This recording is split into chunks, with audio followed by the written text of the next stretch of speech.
오늘 여기 본문부터 시작해서 14장까지 이어지는 본문은 예수님의 메시아성에 대해서 산헤드린 공회, 소위 대제사장 그룹, 그리고 사두개인 그룹, 또 바리새인들, 그들이 예수님께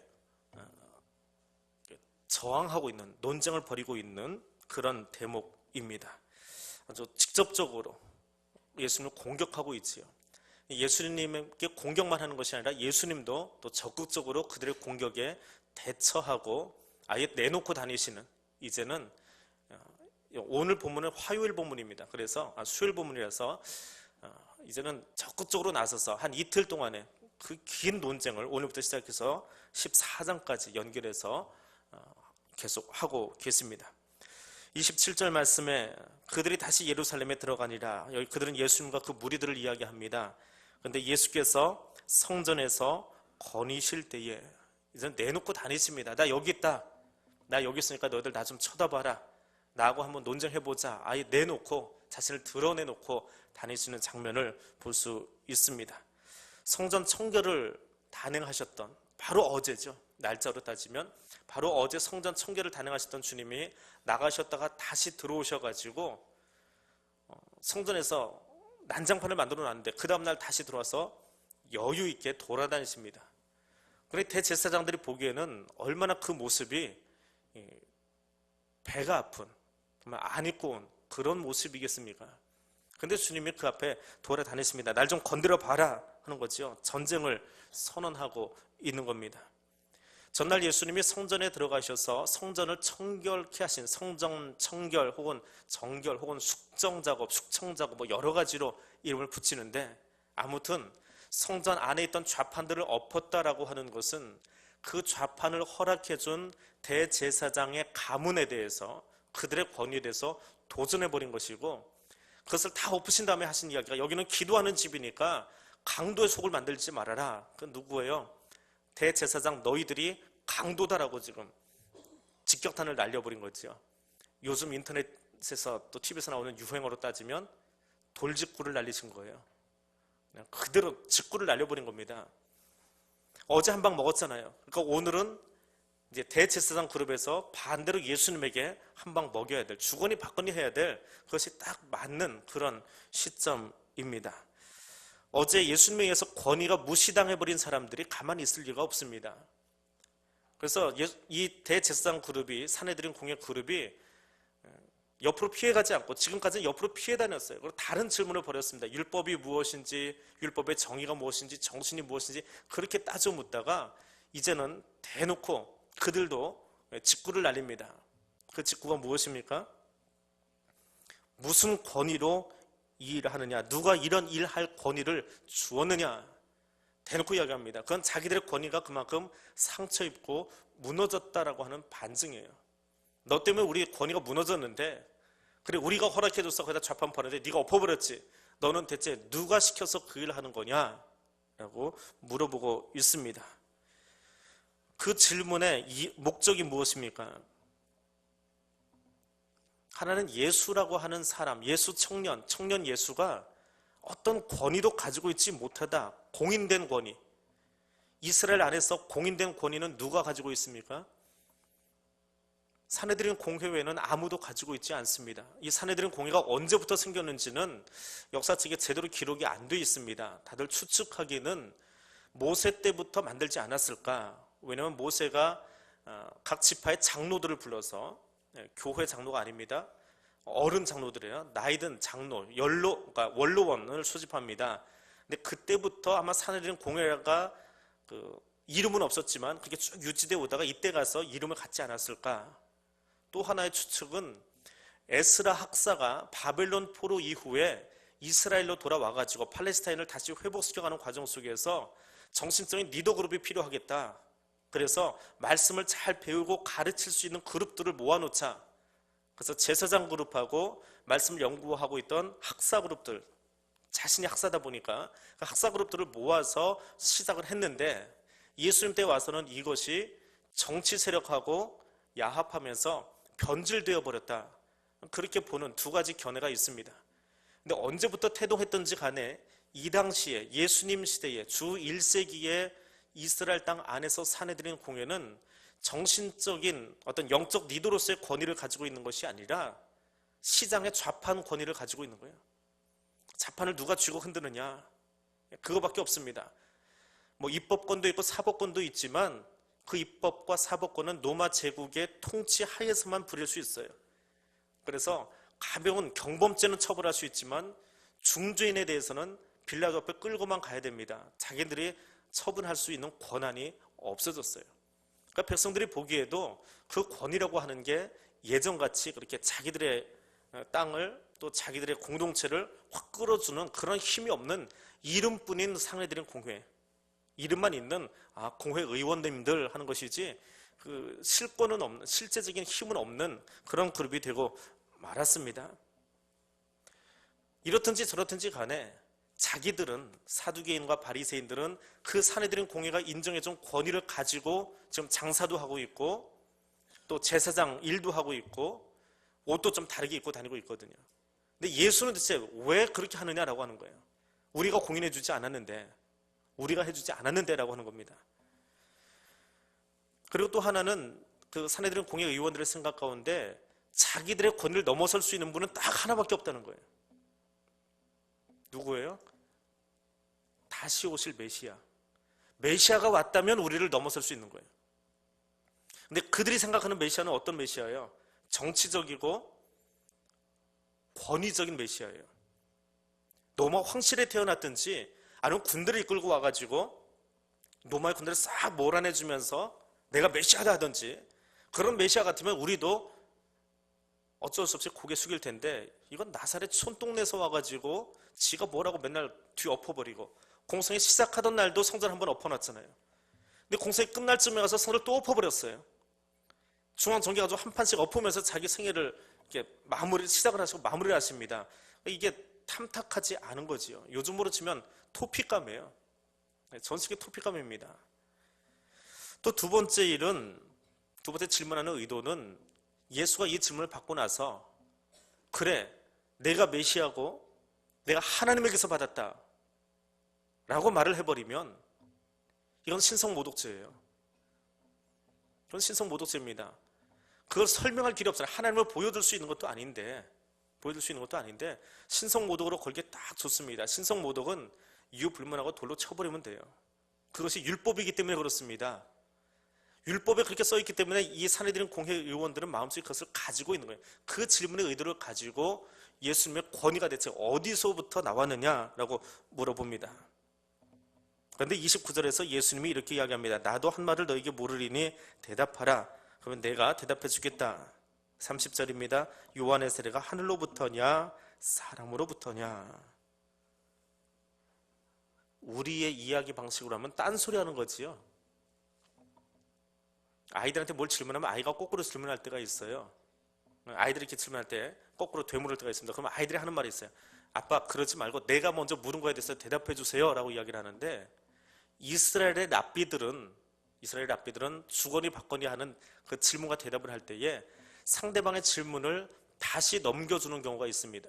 그게 랍비들의 교육 방식 중에 하나예요. 이건 예수님이 꼬는 게 아닙니다.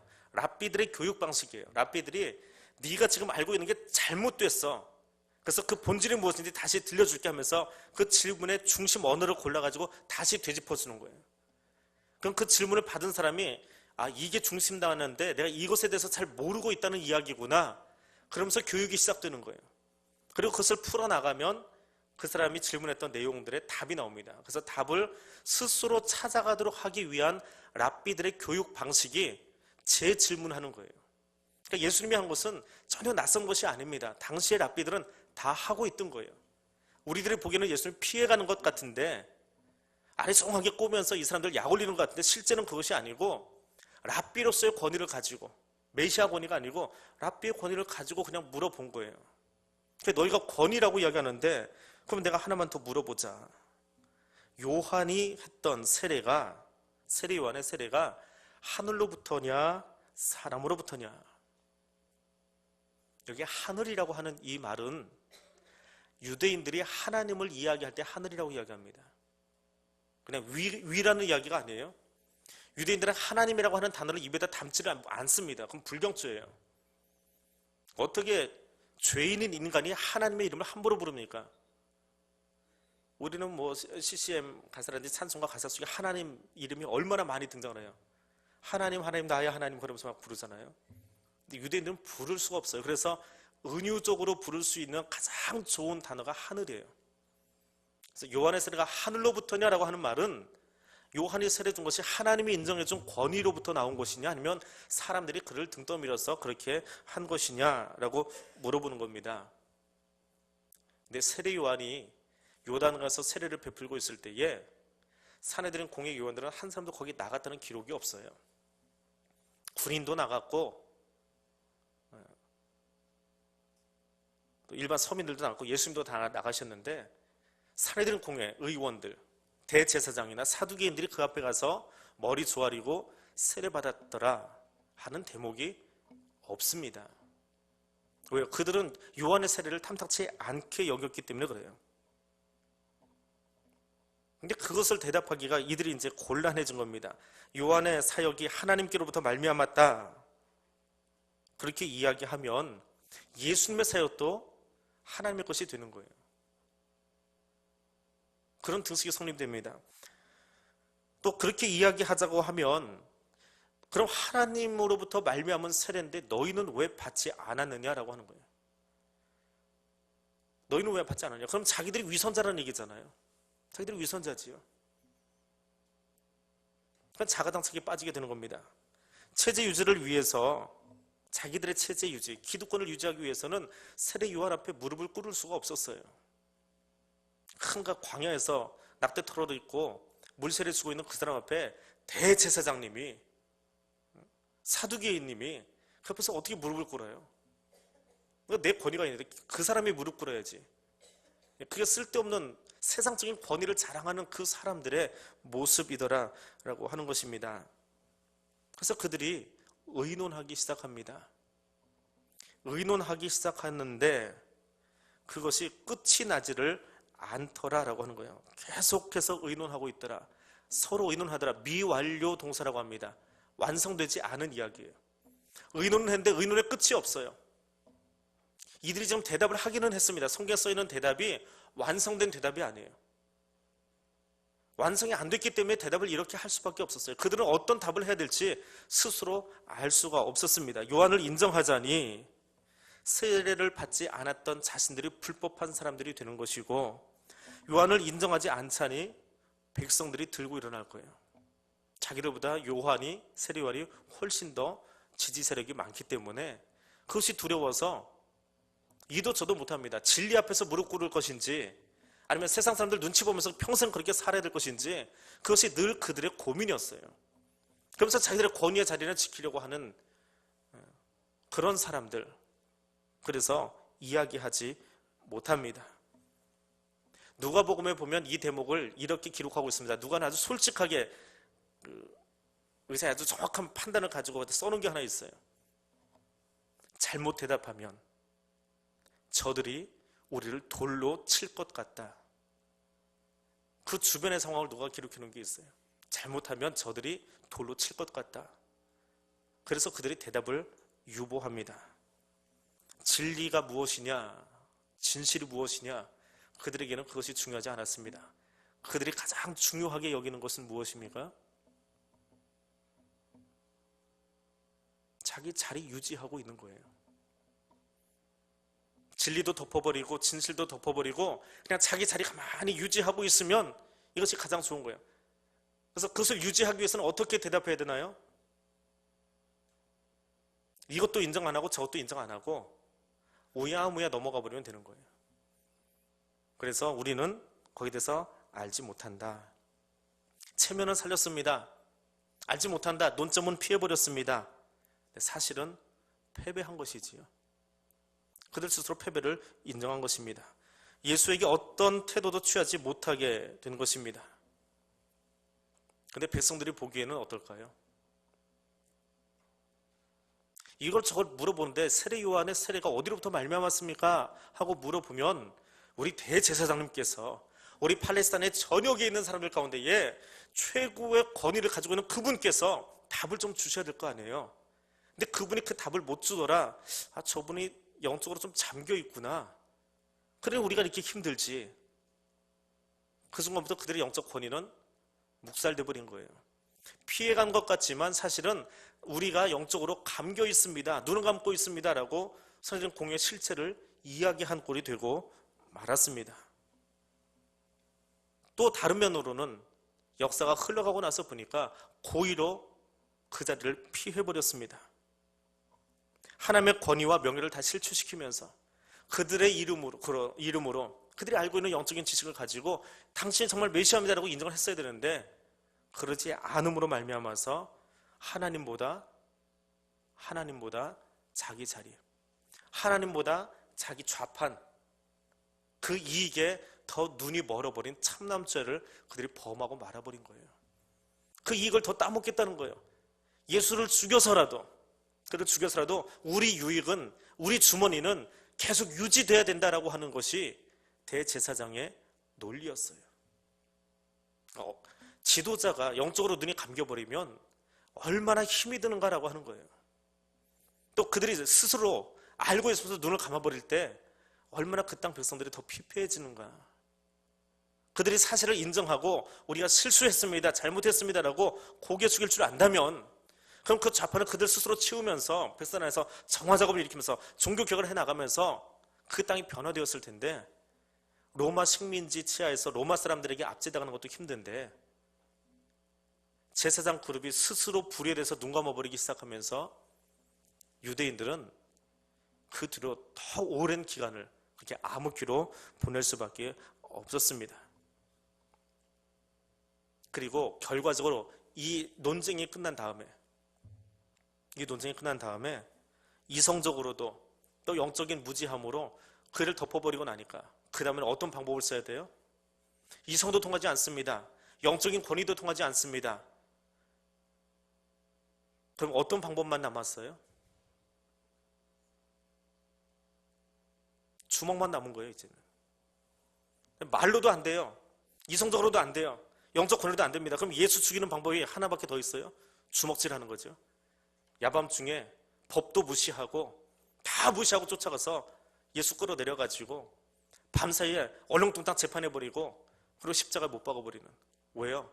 그들 스스로 이성적이기를 또 영적인 권위를 가지고 행동하기를 포기해버렸기 때문에 오로지 자기 유익만, 오로지 자기 밥그릇에만 관심이 있었기 때문에 그것이 권위인 줄 알고 그렇게 서 있다가 결국은 폭압적인 사람들로 바뀌어버리고 말았습니다. 성경 속에 예수의 권위에 도전하는 사람들이 세 부류가 있습니다. 하나는 인간 예수만 바라보고 있는 사람들이에요. 예수를 아주 인간적으로만 바라보고 있는 사람들이 있습니다. 성경 속에 나오는 사람은 예수의 고향 사람들이지요. 제가 옛날에는 고추 먹고 맴맴하고 다녔는데 지금은 뭐하고 와가지고 저기 앞에 서서 저런 설교를 하고 있을까? 그렇게 바라보는 사람들이 있어요. 인간 예수만 바라보고 있습니다. 예수님이 행하시는 능력을 보았습니다. 놀라기도 했어요. 그런데 옛날에 예수는 그런 예수가 아닌데 어디 가서 뭘 먹고 왔나? 그런 것에 관심만 있어요. 그래서 예수를 배격합니다. 예수를 배격을 해요. 그런 사람들이 있습니다. 인간의 모습만 보고 있어요. 또 한 사람들은 무조건 배척합니다. 이유 없습니다. 무조건 싫어요. 아무 이유 없이 싫어요. 예수 이름만 들으면 싫은 거예요. 거라사 사람들이 그렇습니다. 왜? 예수가 그 안에 들어오면 생계 위협을 받기 때문에 좀 나가주세요. 우리 동네에 계시지 말아주세요. 쫓아내버립니다. 세상의 것만 내 안에 충족되어 있으면, 세상에 주는 권력과 세상에 주는 밥그릇만 내 안에 있으면 예수 없어도 괜찮아요. 나가주세요. 그렇게 예수를 배격하고 사는 사람들이 있습니다. 또 한 사람들은 적극적으로 허물만 찾아다니는 사람들이 있습니다. 좋은 점은 필요 없어요. 어떻게든 나쁜 것만 찾아내가지고 그것을 긁어서 예수를 끌어내릴 수만 있으면 되는 거예요. 그래서 죽여서 우리 모임 가운데서 없애는 거예요. 이제 누구예요? 성경 속에서 사내들인 공회 의원들, 그들이 이 역할을 감당했습니다. 왜 그렇게 끌어내리려고 했을까요? 예수가 세워지면 세워질수록 자기들의 자리가 무너지기 때문에, 그것이 권위인 줄 알기 때문에. 권위는 그것이 아닙니다. 권위는 그것이 아니에요. 우리 에베소서 1장 17절에서 19절 말씀을 같이 보겠습니다. 에베소서 1장 17절에서 19절의 말씀입니다.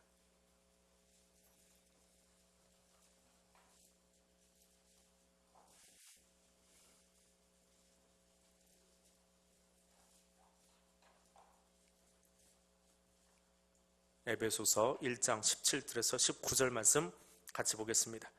우리 주 예수 그리스도의 하나님 영광의 아버지께서 지혜와 계시의 영을 너희에게 주사 하나님을 알게 하시고 너희 마음의 눈을 밝히사 그의 부르심의 소망이 무엇이며 성도 안에서 그 기업의 영광의 풍성함이 무엇이며 그의 힘의 위력으로 역사하심을 따라 믿는 우리에게 베푸신 능력의 지극히 크심이 어떠한 것을 너희로 알게 하시기를 구하노라. 아멘. 하나님이 이 모든 것을 알게 하시는 것, 우리 마음의 눈을 밝게 해주시고 왜 우리가 부름을 받았는지, 우리가 여기서 어떤 천국의 소망을 가지고 살아가는지, 그리고 우리가 가진 진정한 힘이 무엇인지, 주먹이 아니고 세상이 가져다준 그 권위, 권세의식이 아니고 진정한 힘이 무엇인지 알려면 무엇이 필요하다고요? 하나님께서 주시는 지혜와 계시의 영이, 성령님이 우리 안에 계셔야 돼요. 그럼 이 사내들은 공의 의원들 가운데는 누가 없었던 거예요? 하나님의 영이 함께하지 않았던 거예요. 교회를 위해서, 특별히 교회 지도자들을 위해서, 성도들을 위해서 기도해야 될 가장 큰 제목은 그것입니다.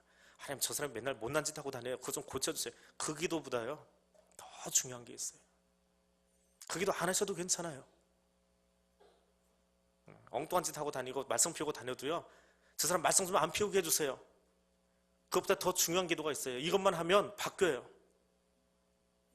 성령 충만한 사람으로 살아가게 해주세요. 성령 충만하게 살게 해주세요. 2000년 전에 그 사람들이나 오늘 우리나 주님 다시 오실 때까지 교회에 있는 모든 성도들에게 꼭 기도해줘야 될 가장 중요한 기도 제목은 교회 안에 세워진 또 하나님의 백성들이 성령 충만함으로 살아갈 수 있도록 기도하셔야 됩니다. 하나님의 영이 떠나가면 어떤 일이 벌어집니까? 사울의 일을 우리가 할 수밖에 없어요. 사울같이 살 수밖에 없습니다. 폭력 정치하는 거고요, 거짓 영을 쫓아다니고요, 국가의 권력을 다 동원해서 한 개인을 잡으려고 뛰어다니는 사람이 되어오고 있습니다. 그래놓고 자기가 권력자인 줄 알아요. 자기가 힘이 있는 줄 알아요. 왜? 자기 말 한마디에 국가가 들었다 놨다 해지니까, 군대가 움직이니까 자기가 권세가 있는 줄 알아요. 그것이 죽음으로 가는 것인 줄도 모르고 그것을 부리고 삽니다. 하나님의 영이 계시지 않으면, 세상 권력에 취해서, 세상 맛에 취해서 사내들은 공의 의원들처럼 사울처럼 그렇게 살 수밖에 없습니다. 그래서 교회 지도자들이, 특별히 교회 지도자들이 성령 충만해서 살아갈 수 있도록, 성령과 함께 살아갈 수 있도록 계속해서 기도해 주시기를 바랍니다. 목회자를 위해서, 우리 직분자들을 위해서, 항전 직분자들을 위해서 기도하실 때에 그들의 생각이 성령 밖에서 행동하지 않도록 꼭 기도해 주세요. 제일 두려운 거예요. 목회를 하면서, 교회에 있으면서 제일 무서운 거는 그거예요. 다윗이 바세바를 범한 다음에 가장 두려워했던 사건이 무엇인지 아십니까? 내가 여인을 건드렸다라고 하는 게 아니에요. 다윗은 보았거든요. 내 장인어른이 옛날에 하나님의 영이 떠나가니까 누가 들어와요? 속이 비었잖아요. 악신이 들어와서 그를 부리고 있는 걸 봤어요. 그래서 시편 51편에서 죄를 지은 다윗이 하나님 나 용서해 주세요 라고 하는 것도 있지만, 정말 두렵게 기도한 게 뭐예요? 하나님, 주의 성신을 내게서 거두지 마옵소서. 주의 영이 떠나가면 어떻게 살다가 그 인생이 마무리되는지를 보았어요, 눈으로. 그래서 다윗에게는 가장 두려운 거예요. 목회자에게도, 저에게도 가장 두려운 건 그거예요. 하나님이 내게서 떠나시면 저는 아무것도 아니에요. 하나님의 영이 떠나가면 아무것도 할 수 없는 사람이에요. 목회자를 위해서 기도하실 때에 우리 장로님들과 우리 권사님들 위해서, 집사님들 위해서 기도하실 때에 일 잘하게 해주세요, 회의 잘하게 해주세요, 그거 안 해요. 더 중요한 기도가 있어요. 우리 교회 장로님 한 분 한 분이, 우리 교회 부임한 우리 목사님들 한 분 한 분, 우리 전사님들 한 분 한 분이 정말 성령 충만하게, 성령 충만하게 그 자리를 지킬 수 있도록, 그 자리에서 기도할 수 있도록, 하나님 만날 수 있도록 그거 놓고 기도해 주세요. 그것이 교회를 살리는 것이고 그것이 민족을 살리는 거예요.